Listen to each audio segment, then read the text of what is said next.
Boa tarde a todos, é um prazer enorme estar aqui, cumprimentar meus colegas da mesa, meu amigo Braulio, meu amigo Machado, meu amigo Celso e virtualmente meu amigo Vilela que está chegando, também a todos aqui presentes. Então, o tema da mesa hoje é sobre hipertensão de difícil controle e a pergunta que me coube foi: sempre devemos investigar causas secundárias? Eu declaro que eu não tenho nenhum conflito de interesse para essa apresentação. E a primeira coisa que eu gostaria de colocar, já que o tema é hipertensão secundária é prevalente? Na verdade, a hipertensão secundária ela é muito pouco prevalente. Estima-se que cerca de apenas 3 a 10% dos pacientes hipertensos vão ter hipertensão secundária, que nada mais é uma hipertensão cuja causa é identificável e potencialmente ela pode ser tratável. Então, seria o sonho de todos nós encontrar uma causa tratável, a gente tratasse e não precisasse dar mais medicação. Professor Vilela, pode juntar-se aqui.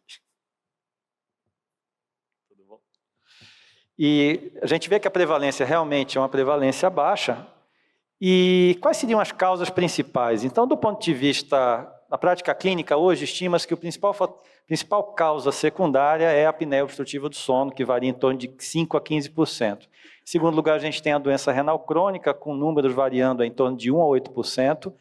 Estenose da artéria renal, em torno de 1 a 8% também. Veja, esses números provavelmente estão muito mais para a parte inferior do que superior. Esses estudos que costumam ter números maiores costumam ser feitos em centros de referência, então tem um grande viés de seleção. Se você for atrás de estudos epidemiológicos pegando população geral, você vai ver que a prevalência dessas doenças tende a ser muito baixa. Obviamente, a apneia obstrutiva do sono tem uma prevalência muito maior, mas o quanto ela justifica a hipertensão mais grave também não são todos os pacientes que apresentam esse comportamento. E uma quarta causa muito comum também, dentre essas, é o hiperaldosteronismo primário, né? No nosso país, ele tem sua relevância, em alguns países, estima-se que, por exemplo, na Austrália, ele possa ser responsável por um número ainda maior, mas também contribuiria. Em menos proporção, você tem doenças tiroidianas, como hiper ou hipotiroidismo, feocromocitoma, coarctação da aorta, e por fim, a gente vai falar mais adiante também de medicações que tem que ser sempre lembrado como causa de hipertensão. Quando que a gente vai suspeitar de hipertensão secundária? Veja, aqui a gente tem aquelas indicações clássicas de que qualquer diretriz coloca, mas o meu foco hoje aqui vai ser na hipertensão resistente, tá? Então, a hipertensão secundária, ela é considerada uma situação que tem que ser sempre considerada quando eu tenho o diagnóstico firmado de hipertensão resistente. A grande questão é, hipertensão resistente verdadeira é muito prevalente ou não? Na prática, então vamos lá. Isso aqui é um estudo que a gente publicou, que tem como um dos coautores, está aqui na mesa, aqui na plateia, o professor Marco Mota. A gente publicou isso aqui recentemente, em que avaliamos 42.500 brasileiros de quase 719 centros, e vejam qual foi a taxa de controle de hipertensão arterial no consultório, considerando um valor de meta menor que 140 por 90. Apenas 41% dos hipertensos estavam controlados. Se você pegar a Pesquisa Nacional de Saúde, que foi feita em 2013 aqui no Brasil, estima-se que a prevalência de controle de hipertensão na atenção primária varia de 9,4% no SUS a 15,6% na medicina privada. Isso na atenção primária. Esses estudos aqui foram feitos em centros de cardiologia disseminados por 23 estados da federação, mas mostrando que a gente está longe do controle ideal. Então, a gente tem muito paciente com pressão não controlada. Mas será que esses pacientes são hipertensos resistentes ou não? Vamos ver mais adiante em relação ao uso de medicações. Quantas medicações seriam necessárias para controlar a pressão da população em geral? De maneira geral, estima-se que 10 a 15% dos hipertensos iriam conseguir controlar com monoterapia. Cerca de 60% até 60% com terapia dupla, ou seja, você teria 10 a 15% em monoterapia. Se você fizer terapia dupla, 60% dos hipertensos estariam controlados e cerca de 90% conseguiria controlar com terapia tripla. Quantos por cento são hipertensos verdadeiros, hipertensos resistentes verdadeiros? Os dados mais atuais consideram que é cerca de 5%. Então, tem números mostrando em torno de 11% a 14% dos hipertensos tratados, mas as figuras mais atuais colocam que hipertensão resistente verdadeira corresponde a apenas 5% dos hipertensos em tratamento. De modo que a maioria vai ser hipertensão não controlada, cuja causa principal vai ser a pseudo-resistência. Então, pessoal, a primeira coisa, se você tem um hipertenso de difícil controle, a obrigação que a gente tem que ter no consultório antes de procurar a causa secundária é descartar a pseudo-resistência. E quais são as causas principais de pseudo-resistência? A gente tem 4 causas principais. Medicação inadequada da pressão arterial, principalmente se a gente está usando dose inadequada, se a gente não está usando combinações de medicações, medição inadequada da pressão. A gente vai estar mostrando um pouquinho mais adiante que esse é um fator primordial que pode levar a uma falsa medida da pressão arterial, e vou chamar a atenção para um aspecto específico. Segundo, efeito do avental branco, que é bastante prevalente. A gente tem números na população geral que variam em torno de 8% a 22%, mas nos indivíduos com suspeita de hipertensão resistente, a gente vai ver que esse número é ainda maior. A não adesão, esse é um enorme desafio, e talvez seja o maior desafio hoje no tratamento de hipertensão, é garantir a adesão dos pacientes. E a adesão passa muito também por número de comprimidos. Um comprimido por dia costuma se acompanhar de uma taxa de adesão de 86%. 4 comprimidos por dia levam a taxa de adesão de 25%. E qual é o número mágico, com base em estudos observacionais, e qual é a taxa de adesão a partir do qual você costuma ter melhores desfechos? 80% de adesão. Se eu tenho 60%, 50%, 40%, 70%, o resultado é similar. Então, o nosso paciente, se a gente quiser reduzir desfecho, tem que ter uma taxa de adesão acima de 80%. E, por fim, posologia inadequada, a famosa inércia terapêutica, que é quando você simplesmente não persegue as metas com tratamento de forma inadequada. E aqui é a prevalência dessas causas de pseudohipertensão. Vejam que a principal é posologia inadequada, que seria a inércia terapêutica, mas vejam que a não adesão e a medida da pressão inadequada também tem um papel primordial, e bem próximo o efeito do avental branco. Em relação à medida inadequada, eu queria chamar a atenção para esse aspecto aqui, que eu chamo principalmente a atenção dos residentes e alunos, que é a colocação do manguito. Qual é o manguito correto que a gente tem que colocar? Para isso, a gente tem que medir a circunferência do braço. E lembrando que, de maneira geral, uma circunferência do braço acima de 34 centímetros, você tem que colocar um manguito maior. Eu vou fazer uma brincadeira aqui que eu faço com os meus residentes. Veja, se vocês olharem para mim, eu tenho aqui um físico de jogador de baralho, certo?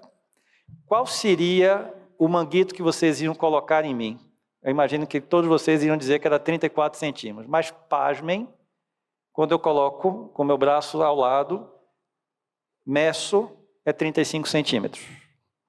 Não estou fazendo propaganda do meu bíceps, tá certo? Mas a ideia que eu quero passar é o seguinte: só o olho não vai dar diagnóstico. Tem uma fita métrica no seu consultório para você poder medir adequadamente. E qual é o risco? Se eu colocar um manguito de obeso no braço de magro, em média, eu vou ter 6 milímetros de mercúrio, uma medida falsamente maior, mas tem pacientes que chegam a 20, 30 milímetros de mercúrio. Isso pode comprometer completamente o diagnóstico.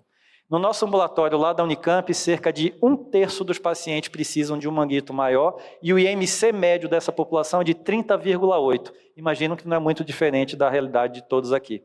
Então, lembrem, medida é fundamental, a circunferência do braço. E nos Estados Unidos, cerca de 51% dos americanos hipertensos precisam de um manguito maior.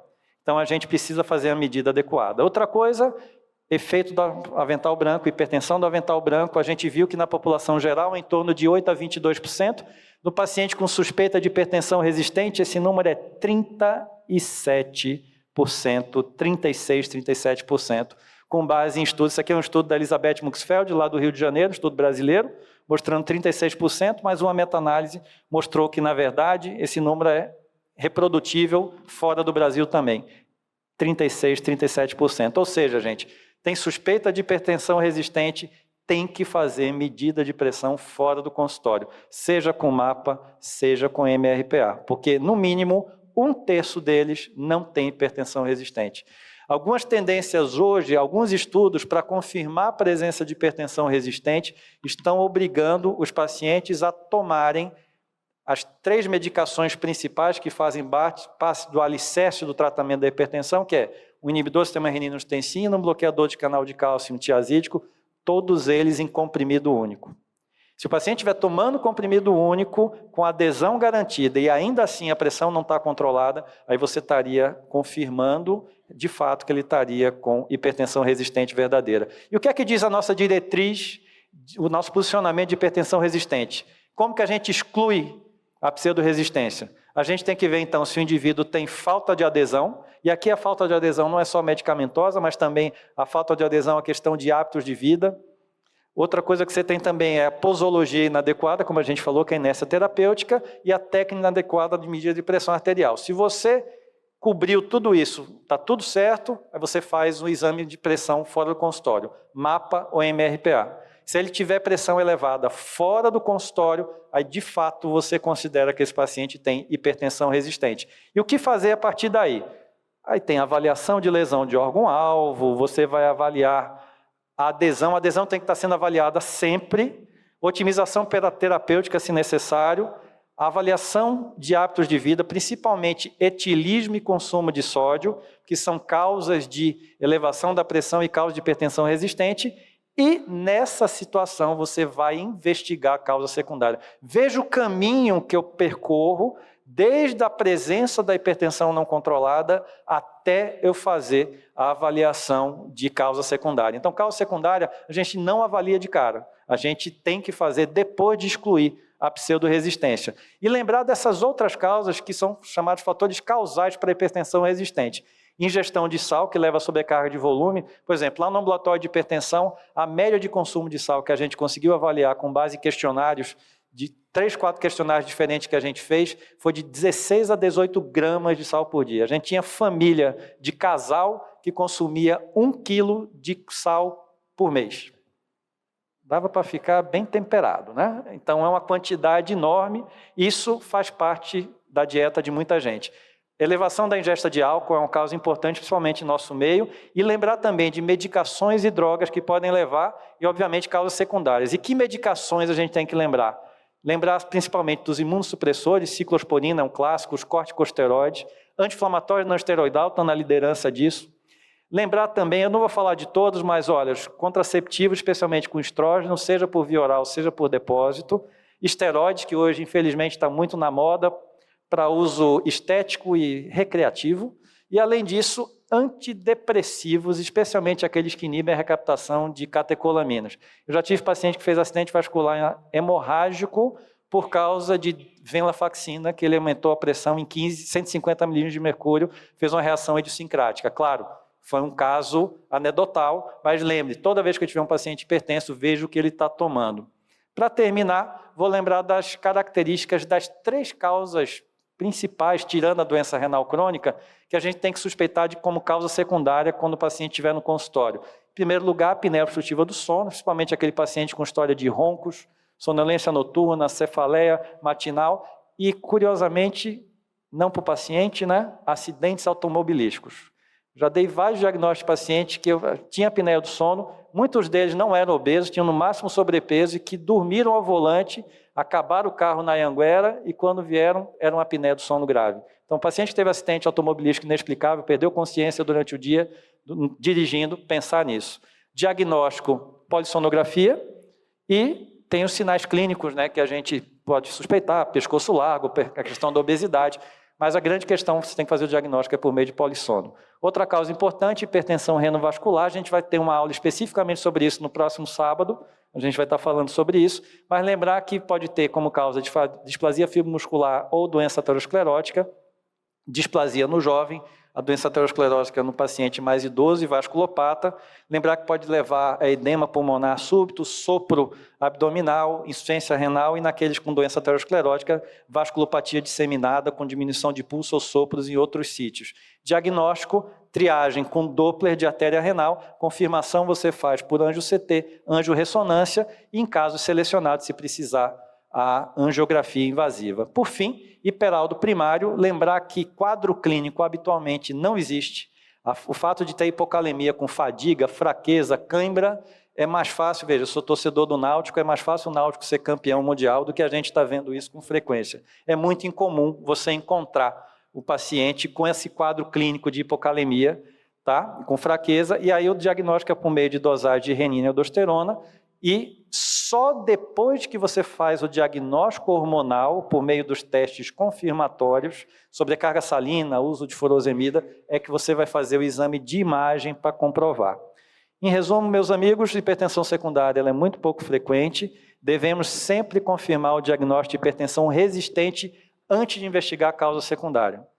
Descartar consumo de álcool excessivo, descartar consumo de sal excessivo, aquelas medicações que podem aumentar a pressão arterial, a causa mais comum secundária é a apneia obstrutiva do sono, e na investigação de tumores adrenais, sempre fazer o diagnóstico hormonal antes do diagnóstico de imagem, porque 20% dos tumores adrenais são incidentalomas, que são tumores que não secretam nada, e você arrancou a adrenal do paciente de graça. Pessoal, muitíssimo obrigado pela atenção de vocês.